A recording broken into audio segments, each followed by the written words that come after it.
আপনাদের মাধ্যমে দেশবাসীকে আমরা এই সুসংবাদটি দিতে চাই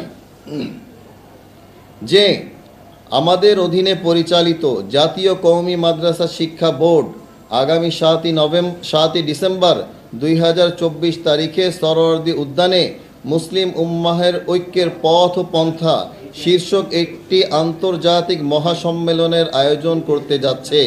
এই মহাসম্মেলনে সৌদি আরবের মক্কা মদিনা, ভারত, পাকিস্তান, আফগানিস্তান, দক্ষিণ আফ্রিকা, মরক্কো, তিউনিসিয়া, তুরস্ক, মিশর, শ্রীলঙ্কা, ইন্দোনেশিয়া, আমেরিকা ও ইংল্যান্ডের থেকে সম্মানিত ও বিশ্বখ্যাত ওলামায়ে কেরামগণ তাবলীগের চলমান সংকট নিরসনের রূপরেখা এবং উম্মাহের ঐক্যের প্রয়োজনীয়তা জাতির সামনে তুলে ধরবেন ইনশাআল্লাহ। আমরা দৃঢ় ভাষায় বলতে চাই, যারা তবলীগের সংঘাতকে জিইয়ে রাখতে চাচ্ছে তারা শুধু তবলীগের দুশমন নয়, দেশ ও জনতার শত্রু, ইসলামের শত্রু। আপামর জনগণ খুব দ্রুত তাদের মুখোশ উন্মোচন করবে। প্রিয় সাংবাদিক ভাইয়েরা, আজকের এই সংবাদ সম্মেলন থেকে আমরা কয়েকটি দাবি এবং প্রস্তাব পেশ করছি। নাম্বার 1, দেশ ও জাতির সমৃদ্ধি এবং উন্নয়নের ধারাবাহিকতা বজায় রাখতে সহিংসতা এবং পারস্পরিক উচ্ছৃঙ্খল আচরণ পরিহার করে সবার অধিকার নিশ্চিত করতে হবে। নাম্বার 2, কাকরাইল মার্কাজ সম্পূর্ণভাবে নিজামুদ্দিনের অনুসারীদের হাতে বুঝিয়ে দিতে হবে। টঙ্গী বিশ্ব ইজতেমার বৈষম্য দূর করে এই ইজতেমায় নিজামুদ্দিনের অনুসারীদেরকে প্রথম পর্বে ইজতেমা করতে দিতে হবে। বিশ্ব ইজতেমার ঐতিহ্য ফিরিয়ে আনতে তাবলীগের বিশ্ব আমির হযরত মাওলানা সাদ সাহেবের ইজতেমায় উপস্থিতি নিশ্চিত করতে হবে।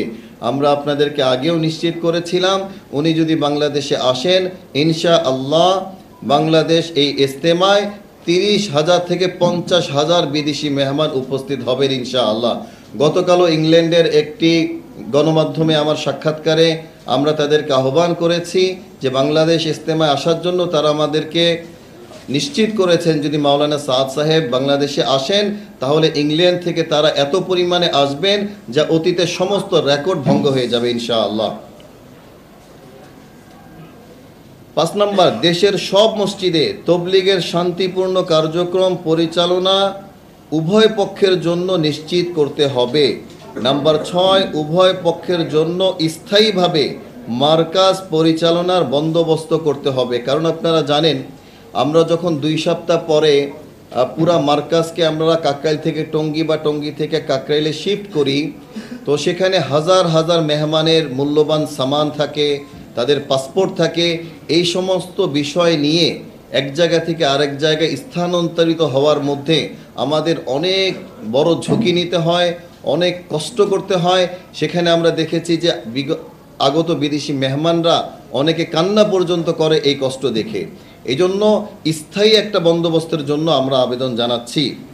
নাম্বার 7, তাবলীগের ইস্যু নিয়ে বিভিন্ন সহিংসতাপূর্ণ প্রোগ্রামে মাদ্রাসা ছাত্রদের ব্যবহার নিষিদ্ধ করতে হবে।